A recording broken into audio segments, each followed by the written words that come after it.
বন্ধুরা আপনি কি জানেন যে একটা ভিডিও কোন সময় ভাইরাল হয়? একটা ভিডিওতে যখন প্রচুর পরিমাণ ভিউ জেনারেট হয় তখন কিন্তু সেই ভিডিওটা ভাইরাল হয়।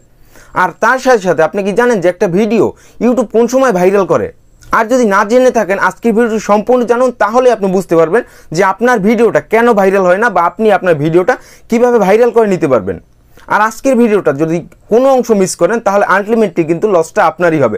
তাই আজকের ভিডিওতে মাত্র 2টা স্টেপসের কথা বলবো। এই 2টা স্টেপ ফলো করলে আপনি আপনার ভিডিওতে হিউজ পরিমাণ ভিউজ এবং তার সাথে সাথে কিন্তু আপনি আপনার ভিডিওটাকে ভাইরালও করে নিতে পারবেন। তাহলে চলুন ভিডিওটি শুরু করি। আর ভিডিওটি শুরু করার আগে বলছি, যেসব বন্ধুরা এখন এই পরিবারের সদস্য নেই চ্যানেলটি সাবস্ক্রাইব করে অবশ্যই এই পরিবারের সদস্য হয়ে যাওয়ার জন্য অনুরোধ করো। তাহলে চলুন ভিডিওটি শুরু করি। বন্ধুরা ইউটিউবে যত কন্টেন্ট ক্রিয়েটার আছে প্রত্যেক কন্টেন্ট ক্রিয়েটারই চায় যে তার ভিডিও ভাইরাল হোক, সে ইউটিউবে সফল হোক।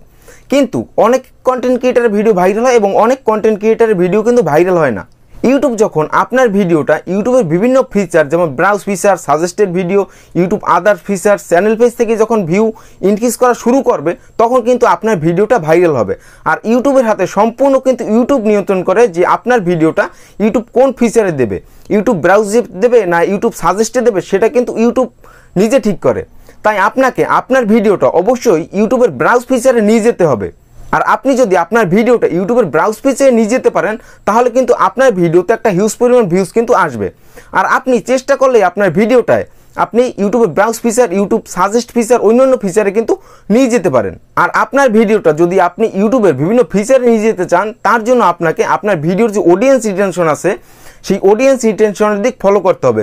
ধরুন আপনি একটা 5 মিনিটের ভিডিও তৈরি করলেন, সেখান থেকে যদি 10% লোক আপনার ভিডিওটা দেখে ছেড়ে চলে যায় তাহলে কিন্তু আপনার ভিডিওর অডিয়েন্স রিটেনশন খুব কম থাকবে, মানে 10% থাকবে। আর যদি আপনি আপনার ভিডিওর অডিয়েন্স রিটেনশন 50%-এর উপরে করতে পারেন, মিনিমাম 3 মিনিট করতে পারেন, তাহলে কিন্তু আপনার ভিডিওটা ইউটিউব ধরে নেবে যে আপনার ভিডিওটা ভালো এবং ইউটিউব কিন্তু ওই ভিডিওটা ইউটিউবের বিভিন্ন ফিচারে কিন্তু পৌঁছে দেবে। সেক্ষেত্রে আপনাকে আপনার অডিয়েন্স রিটেনশনটাকে বাড়াতে হবে। আর অডিয়েন্স রিটেনশনটা বাড়ানোর জন্য আপনাকে আপনার ভিডিওর কোয়ালিটি, ভিডিওর প্রেজেন্টেশন, ভিডিওর মধ্যে ইন্টারেস্টিং পার্টটা প্রথমে আনা, এই ধরনের কিছু টেকনিক আপনাকে অবশ্যই অবলম্বন করতে হবে। সেক্ষেত্রে কিন্তু আপনি আপনার ভিডিওর অডিয়েন্স রিটেনশনটা আপনি ধরে রাখতে পারবেন। একজন অডিয়েন্সকে আপনার ভিডিওতে ধরে রাখার জন্য আপনি যে ধরনের উপস্থাপনা করেন, একজন দর্শক বুঝে যায় যে ভিডিও 30 সেকেন্ডের মধ্যেই বুঝতে পারে যে আপনার ভিডিওটা কোন ক্যাটাগরি বা কোন বিষয় নিয়ে বোঝাতে চেয়েছেন।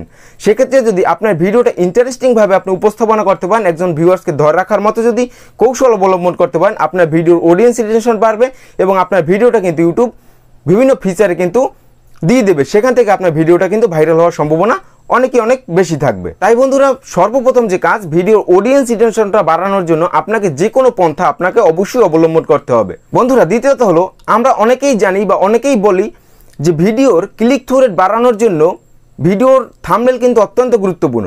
কিন্তু তার সাথে ভিডিওর ক্লিক থ্রু রেট বাড়ানোর জন্য ভিডিওর টাইটেলটাকেও কিন্তু অত্যন্ত গুরুত্বপূর্ণ। একজন ভিউয়ার্স 50% যদি আপনার ভিডিওর থাম্বনেল দেখে ক্লিক করে আর 50% কিন্তু ভিডিওর টাইটেল দেখেও ক্লিক করে। সেক্ষেত্রে আপনাকে আপনার ভিডিওতে ক্লিক করার জন্য একজন ভিউয়ার্সকে আপনার যে ভিডিওর টাইটেলটা দিবেন অবশ্যই সেখানে ভিডিওর থাম্বনেলটা ভালো হতে হবে এবং ভিডিওর টাইটেলটা কিন্তু ইউনিক হতে হবে।